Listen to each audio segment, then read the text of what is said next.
এইটা পরিবর্তন করার জন্য। এটা হলো গোল্ডেন কালার। তো আমরা হায়ার সিসি পারমিট দিছি ঠিকই, কিন্তু হায়ার সিসি নিয়ে রাস্তায় ওঠা যাবে না, কারণ যেই দেখে যে একটা মোটরসাইকেল আসছে তারই মানে মনে করে যে একটা খাওয়ান পাইছি বা মুরগি পাইছি, আসো তো তাড়াতাড়ি জবাই। এই যে গোল্ডেন কালার পরিবর্তন করে এখন সিলভার কালারটা লাগাইতেছি, জাস্ট এটা ম্যাচিং করে। আসলে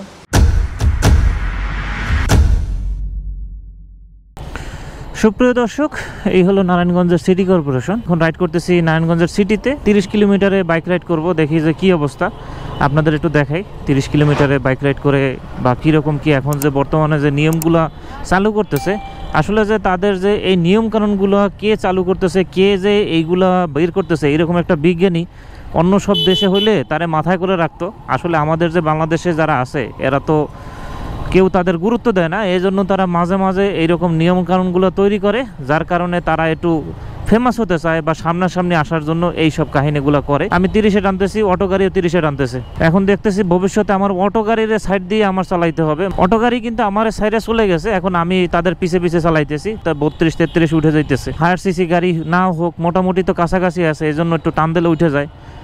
কিন্তু কি করব, তাদের যে নিয়মকানুনগুলো এগুলো তো মেনে চলতে হবে। এই যে রিক্সা দেখেন, রিক্সাও এখন কত স্পিডে। ঢাকা থেকে নারায়ণগঞ্জের ট্রেন।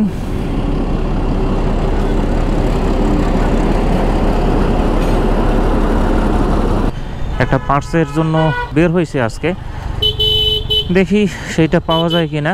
আমার গাড়িটার কি অবস্থা, গতকালকে গাড়িটা ধুইছি, নিজের হাতে গাড়িটা ধুইছি, এখন দেখেন কি অবস্থা হয়ে গেছে। বের হইতে চাইছিলাম না, তারপর আপনাদের জন্য বের হইলাম।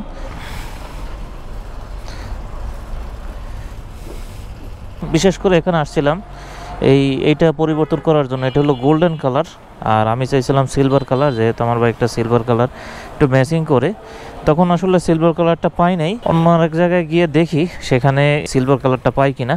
বাইকের গতি, বাইকের লিমিট এই তো আপনারা দেখতে পারতেছেন আসলে কতটুকু রাখা সম্ভব, কারণ একটা অটো গাড়ির একটা এই রিক্সার পিছনে যাওয়াটা সম্ভব হয় না, কারণ তাদেরকে আমি খুব ভয় পাই, আর তাদের কোনো ব্যালেন্স থাকে না, হুটহাট করে সবসময় বা এদিক ওদিক ঢুকাই দেয়। গতির লিমিট আপনারা অনেকেই এটার সাথে আসলে একমত হতে পারবেন না, কারণ আমি ভালো করেই জানি। লোকাল বাসের কারণে ঢাকা শহরে প্রতিনিয়ত কিন্তু জাম লেগেই থাকে, কিন্তু বাইকের কারণে কিন্তু কোনো জাম হয় না।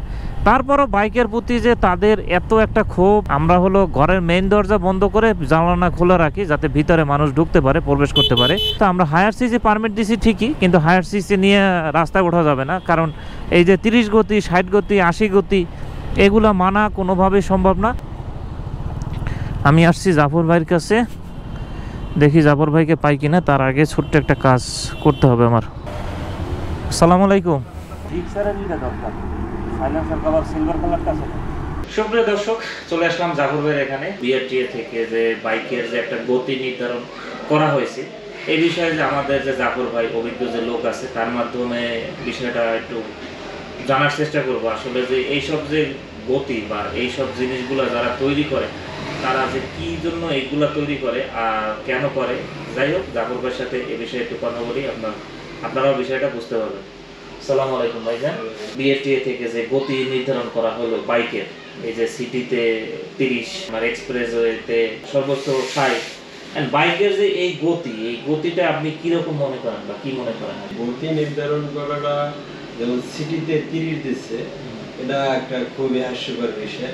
যদি অটো রিক্সা যদি চলে তাহলে এটা মিনিমাম 30, আর এমনি যদি আইনকে আমরা সম্মান করি বা শ্রদ্ধা করি, বাংলাদেশে বসবাস করি, তবে আমাদের আইন সিস্টেমটা যেহেতু দুর্বল, এই জন্য এটা সবাই বুঝে যে যদি একজন 30 যদি লিমিট করে দেয়, তাহলে আপনার এই জায়গায় 50-60-এ অলওয়েজ একজন বাইকে টানবে না। সেটা তো 50-60-এ টানবে, ঠিক আছে। এখন এই যে এক্সপ্রেসওয়েতে যেখানে গাড়ির সর্বোচ্চ গতি থাকে 100-র উপর, সেখানে যদি 60টা, এই ঈদে আমি বাড়িতে গেছি, মাওয়া এক্সপ্রেসওয়েতে আমার গাড়ি আমি টানছি 124, 25, 30 এরকম আমি টানছি। না, ওরকম রাস্তাতে টানতেই মনে চায়, কারণ ওসব রাস্তায় কোনো আবার আপনার 250-300 সিসি পর্যন্ত পারমিশন দিচ্ছে সরকার।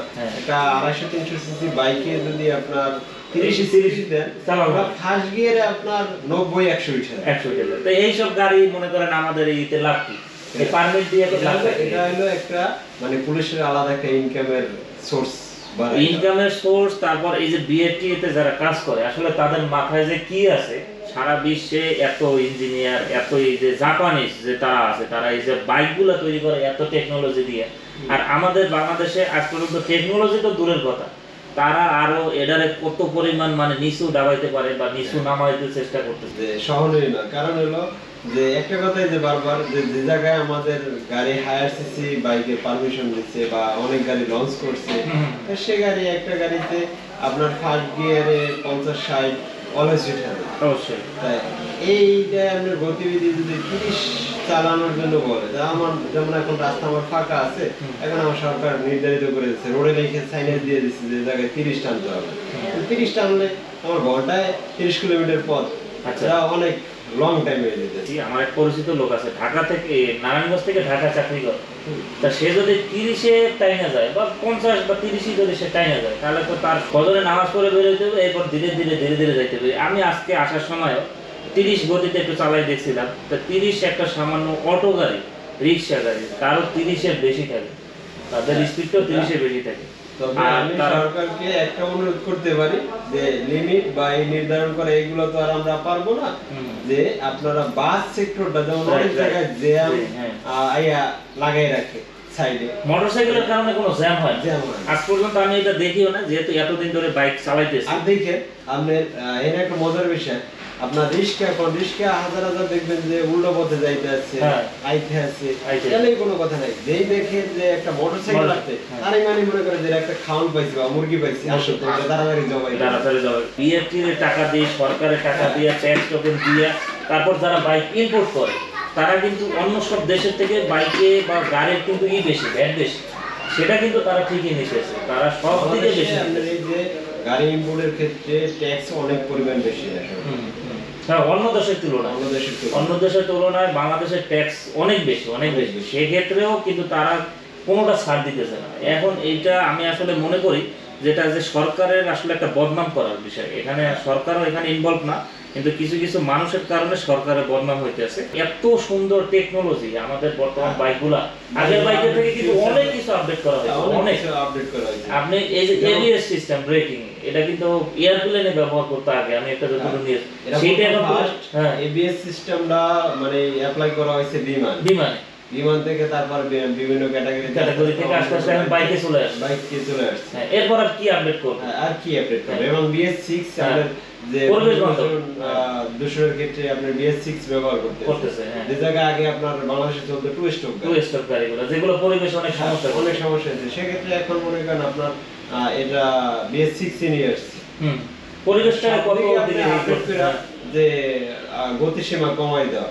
এইটা তো আমি তো আমরা আসলে সাধারণ জনগণ, আমাদের দুঃখ আসলে এটাই সব সময় থাকবে, যে আসলে আমরা সব সময় ভুক্তভোগী। আমরা যারা বাইক ভালোবাসি, বাইক হলো আমাদের একটা মানে খুবই সময় বাঁচানোর একটা জিনিস।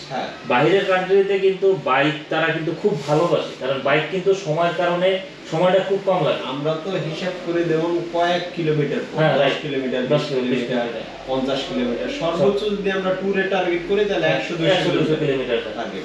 আর বাইরের কান্ট্রিতে যারা 1000 সিসি বাইক তারা তো চোখের পলকে চলে যায়, তারা যেমন আমি দেখছি যে টানের লগে 310, 320 স্পিড টান, 1000 সিসি এরকম হইবে, 1000 সিসি এরকম, মানে তো তাদের রোডও এরকম সিস্টেম।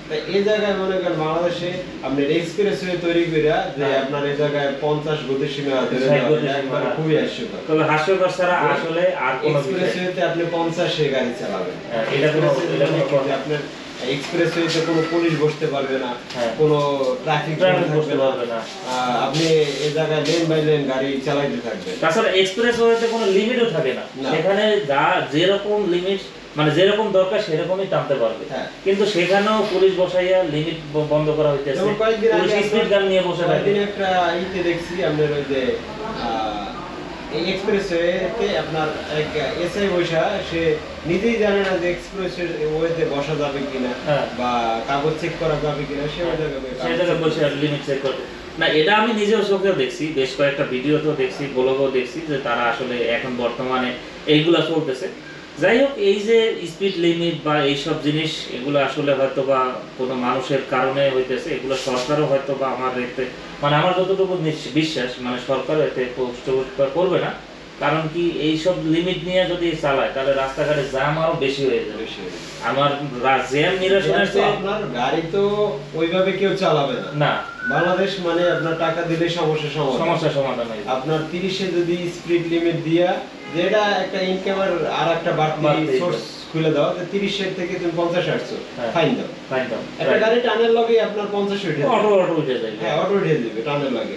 একটা আপনি লোকাল ওই রাস্তায় আপনি 30 করতে পারেন কোন জায়গায় আপনার 30 আছে সিটির ভিতরে, এমনিই তো আপনার বাইক গাড়ি দেখলে এমনিতেই স্লো আছে। আর জ্যামের কারণে আমরা এত এই যে মেট্রো হইলো কিছু হইলো আপনার জ্যাম তো কমে নাই, জ্যাম তো কমে। কারণ আমাদের ওই আকাশ দিয়েও যদি আমরা যাই, মাটির তল দিয়েও যদি যাই, কিন্তু ওই যে বাস, যে লোকাল বাস তাকেও কোনো সময় ফিরানো সম্ভব না। তারা তাদের গতিতে চলবে, তারা ওই রাস্তা আটকাই থাকবে। তাতে এগুলা কোনো মাথা ব্যথা নাই।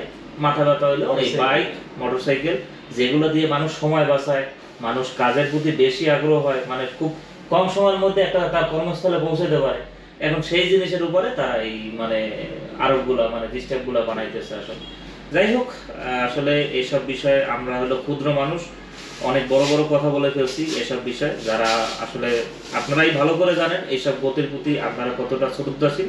এই যে গোল্ডেন কালার পরিবর্তন করে এখন সিলভার কালারটা লাগাইতেছি, জাস্ট এটা ম্যাচিং করে। আসলে গোল্ডেন কালারটা এটা আসলে ম্যাচিং হয় না, এই জন্য সিলভার কালারটা লাগাইলাম, যেহেতু অরেঞ্জ সিলভার সম্পূর্ণ একটা ম্যাচিং করে লাগাইলাম। আর এটার দামটা নিচে 350 টাকা। যাই হোক, আজকে এই মডিফাই করলাম। আর বর্তমান যে স্পিড লিমিট সে বিষয়ে কথাবার্তা বললাম, আর পাশাপাশি আজকে এই বাইকের অ্যাক্সেসরিজ যে বাইকে মোটামুটি একটু মডিফাই করলাম। তা সম্পূর্ণ ভিডিওটা আপনাদের কাছে কেমন লাগছে অবশ্যই লাইক কমেন্ট শেয়ার করবেন। পরবর্তী ভিডিও দেখার অনুরোধ করতেছি। সে পর্যন্ত সবাই ভালো থাকবেন। সবাইকে আসসালামু আলাইকুম।